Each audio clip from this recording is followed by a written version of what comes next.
Strength training. Today I'm going to show you 4 different body weight resistance strength training exercises. Body weight resistance is the type of strength training that we do in Pilates, and these 4 exercises are often part of the exercise class. Now they're really simple to do, but you need a little technical training in order to be able to do them safely. The first one we're going to do is called shoulder bridge. You're going to lie on your back with your knees bent and your feet close to your body. You're going to take a breath in, and as you exhale, you're just going to peel yourself right off the mat up into a straight line from the knees to the shoulders, and then roll yourself back down. It's a peel and a lift. I'm pressing my feet into the floor and I'm engaging my buttocks. My legs are engaged, my buttocks are engaged, my abdominals and my back muscles. And then I come back down. There's one other kind of bridge that you can do where you don't roll up, you just lift in one piece from here to here, from the pelvis to the shoulders, by unhinging at the hips. It's sometimes a little bit more comfortable if you have any back problems. Take a breath in, exhale, press up, and then unhinge and come down. Again, press up and unhinge, come down. Now you can do 5 or 10 of those, 10 or 20 of those, and you'll get a good workout. But if you want to make it a little more difficult, I suggest going onto a single leg bridge. So you're going to lift into your bridge, shift the weight to one side, lift the other leg, and place it down. And do the same thing on the other side. Keep breathing and lift and lift and lower. Now you can do any one of those and you'll get some good benefit. I would suggest doing the easier bridge about 10 to 20 times. When that starts to feel easy, go on to the single leg bridge.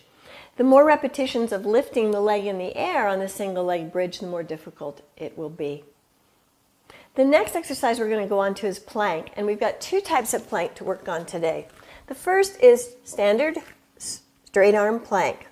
You can either have your hands here or in a fist if you have any wrist problems. From the wrist under, you want your wrists under your shoulders and your knees under your hips. From here you're going to step back onto one leg and then the other, and there's your plank. Press your hands up away from the floor and breathe.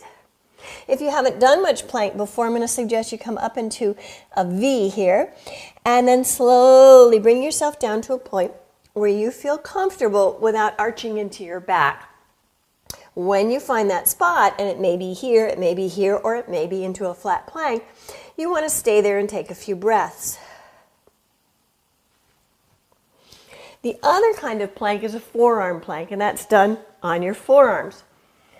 Same thing, elbows under shoulders, and you're going to step back into your plank, making sure your shoulders are down and back, and breathe. This is a tougher plank to do, but some people like to do it because it's easier on your wrists and hands. Again, breathe. Same thing, you can lift and lower to find your comfortable place. To make the plank a little more difficult, we can do leg lifts while you're up there. The more leg lifts you do while you're up there, the harder it's going to be. So I'll do the straight arm plank, straight back into my plank, and I lift, lift, lift, lift. Now, you can do the straight arm plank or the forearm plank for time. If you can do it for 30 seconds, that's wonderful. If you can do it 3 times for 30 seconds, you're doing really, really well.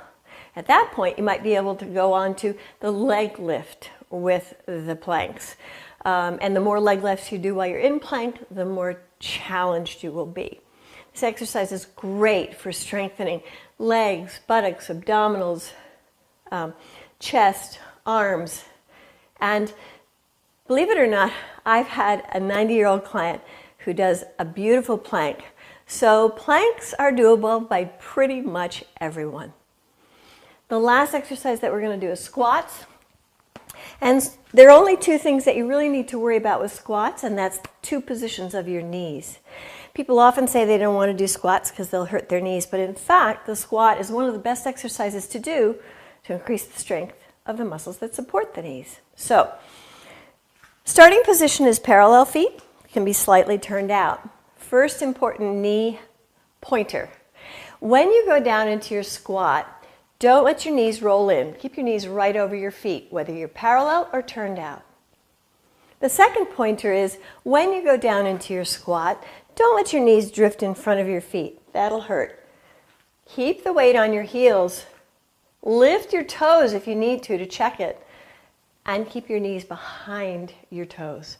So you reach out to counterbalance, get the weight into your heels, bend at the hips, and my knees are behind my toes. I'll do a couple more. So down you go. Keeping your chest lifted, reaching forward and up. And one more time. Now, you don't have to do a really deep plank. You can do a little shallower plank if you do have any knee issues. Eventually your plank will deepen. You'll be able to do a much lower plank and you'll get a lot stronger. What I want you to think about as you do the plank is just sitting down into a chair, into a low chair. Don't worry so much about your knees, but really do think, sit down into a low chair and then come back out of it. Squats are a great exercise, as I said. You can do, I'd start with about 10 of them, see how you feel. Sometimes people will increase the difficulty of a squat by adding weights to their shoulders or hands. I'm not going to cover that here.